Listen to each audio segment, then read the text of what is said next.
There we go. So to provide some background, Sri Lanka, known as Ceylon during the period of colonial rule, is an island nation in South Asia. Sri Lanka's population is ethnically, linguistically, and religiously diverse. The majority of Sri Lanka's population consists of the ethnic Sinhalese, people who presently constitute about 74% of the population, and they speak a language called Sinhala. And a majority of the Sinhalese people belong to the Buddhist religion. Sinhalese people predominantly reside in the south and west of the country. The second largest population group in Sri Lanka is the Tamil people.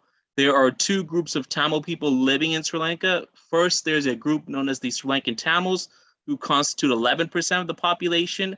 The Sri Lankan Tamils are an ethnic group who speak the language Tamil, and a majority of them reside in the northern and eastern part of the country.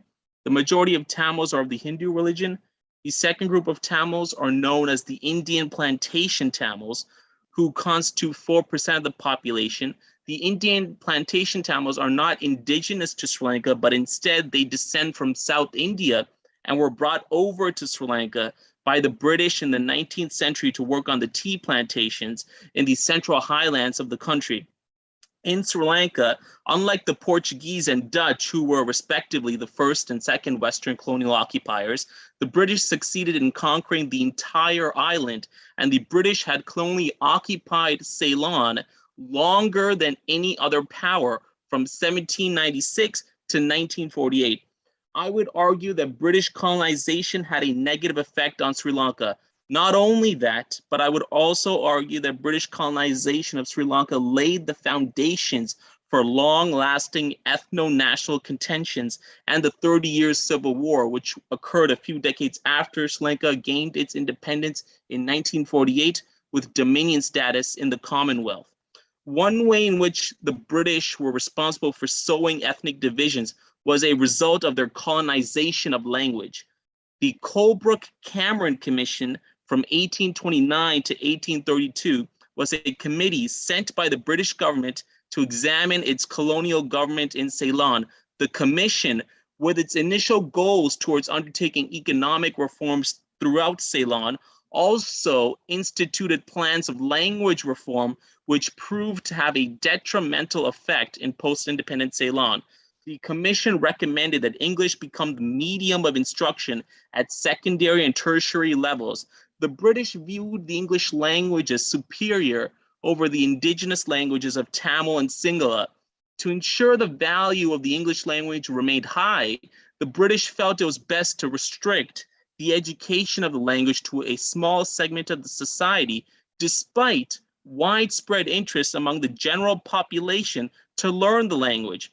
As asserted by distinguished Sri Lankan historian K.M. De Silva within his book, A History of Sri Lanka, the British-led government's desire to pursue education in English was for the pure interest of training a small segment of native Sri Lankans to work within the lower sectors of the colonial administration. According to the English professor and Sri Lankan Trotskyite politician Doric D'Souza, on the eve of Dominion status in 1948, only 6% of the population was reported in the census as literate in English. The introduction of English by the British created economic and social disparity within the island that exists to this day. English was regarded then and now as a requirement in order to achieve social and economic mobility. English, as described by K.M. De Silva, was the hallmark of elite status. Owing in part to the education system implemented by the American Christian missionaries of the 1800s, who were largely based in the Tamil-dominated north of the country, the minority Sri Lankan Tamils had more access to English language than the majority Sinhalese population, and thus disproportionately gained more privileged positions within the colonial administration. Consequently, preferential treatment which the British had given to the minority Tamils created a sense of bitter social and economic resentment among the Sinhalese. So, upon independence, in order to overthrow British dominance, Sinhalese nationalists felt the need to do away with English as the national language. In 1956, the Prime Minister of Ceylon, SWRD Bandaranaike, who was elected into office after campaigning on a single and nationalist agenda, implemented the Official Language Act, commonly known as the Sinhala Only Act, which sought to make Sinhala the only official language in post-independent Ceylon. The act was a direct repudiation of the British colonization, of the British colonial imposition of the English language. Within the act, however, the Sinhalese refused to recognize Tamil as an official language, despite the fact that Tamil speakers in Sri Lanka were the second largest population group on the island after the Sinhalese. The Sinhalese learned from their former colonial master, the British, how language can be used as a tool of oppression. Making Sinhala the only official language of the country immediately dispossessed Tamil speakers from government positions, administrative services, legal services, and other privileged positions within society, as many Tamils did not understand or speak the Sinhala language, which became required to work in those positions. As noted by Michael Brown and Sumit Ganguly in their book, Fighting Words, Language Policy and Ethnic Relations in Asia, I quote, in 1956, 30% of the Ceylon administration service, 50% of the clerical service, 60% of engineers and doctors, and 40% of the armed forces were Tamil. By 1970, those numbers had plummeted to 5% of Tamils in Ceylon's administration service, 5% in clerical service, 10% of Tamil engineers and doctors, and only 1% of Tamils were in the Sri Lankan military. It is thus worth understanding, in addition to repudiating the British, the Sinhala Only Act was designed to subjugate the minority Tamils as retaliation in the eyes of Sinhalese nationalists for holding disproportionately favorable positions within British Ceylon.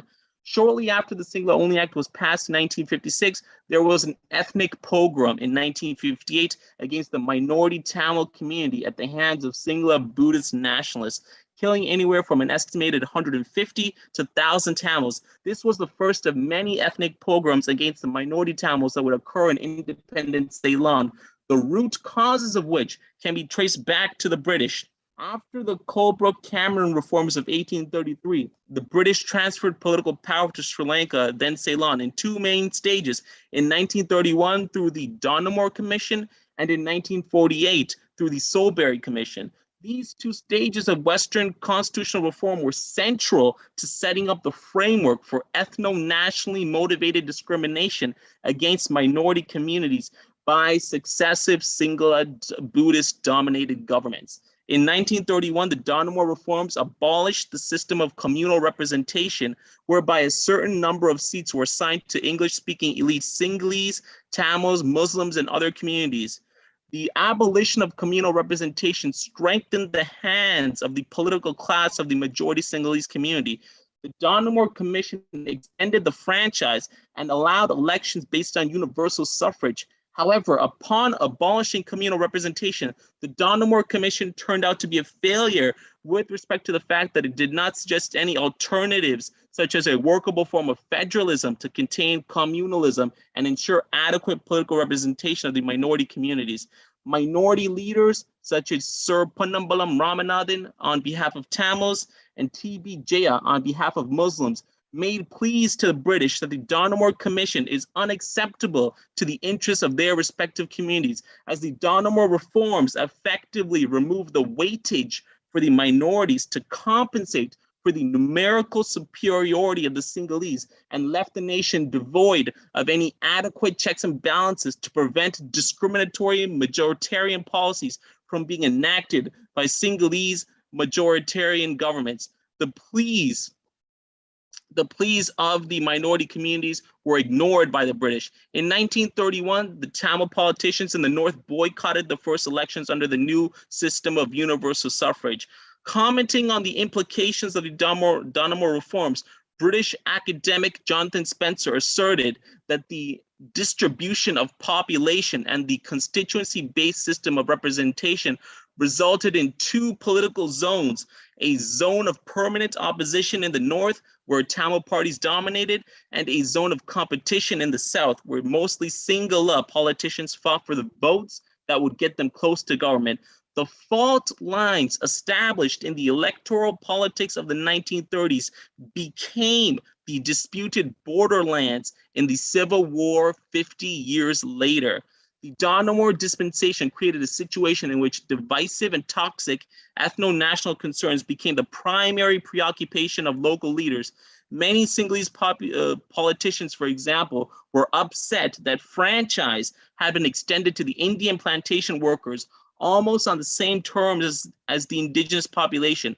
Furthermore, Sinhalese politicians feared that the Indians would henceforth undermine Sinhalese interests in plantation districts, where the Indians were by then dominant in terms of demographics.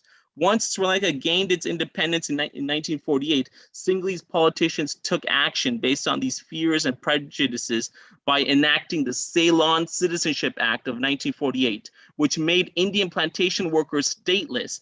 In sum, this act created two types of citizenship: citizenship by descent and citizenship by registration. In both cases, substantive documentary evidence was required from applicants. The need for documentary evidence to prove citizenship was a social feature of society which Sri Lanka had inherited from the British. However, most Indian Tamil workers were illiterate, and very few actually had documentary proof to show they had a long history of residence in Sri Lanka. Over 700,000 Indian Tamils were thus rejected citizenship. It's worth noting, after Ceylon's independence in 1948, it was the Indian plantation Tamils, not the indigenous Sri Lankan Tamils, who were the second largest population in the country after the Sinhalese. So the Ceylon Citizenship Act, triggered by the ethno-nationalism of the Sinhalese as a result of Britain's imposition of the Dynamo Commission, had dispossessed the second largest population in the country from being citizens. Subsequently, in 1964, as a result of an agreement between India and Sri Lanka, about 525,000 Indian Tamils living in Sri Lanka were repatriated back to India. The second stage in which Britain, during its colonial rule of Ceylon, transferred power was a result of the Solberry Commission in 1944. In the 1940s, Sri Lankan leaders involved in campaigns for self-government began calling for enhanced constitutional provisions. Subsequently, the British concocted the Solberry Commission in 1944. The Solberry Commission report introduced a model of Westminster-style bicameral government. The Westminster-style bicameral government was a European form of government.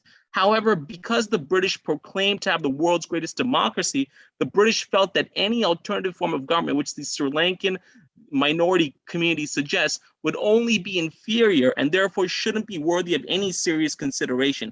Given the pluralistic nature of Sri Lanka, the minority protections offered within the Solberry report by the British were far from adequate. The Solberry report contained a clause which later became Section 29(2) in the 1946 Sri Lankan Constitution, prohibiting any legislation infringing on religious freedoms or discrimination against persons of any community or religion. It was also stipulated that a two-thirds majority was required for any changes in the Constitution or any piece of legislation aimed at discriminating against a racial or religious minority. Nevertheless, these minority safeguards were inadequate in that they did not, in any reasonable measure, correspond to the demands put forth by the Ceylon Tamil and Ceylon Indian leadership. Despite pleas from the minority community, the British ruled that minority communities already constituted, I quote, a large and powerful enough bloc to counter any extremist legislation.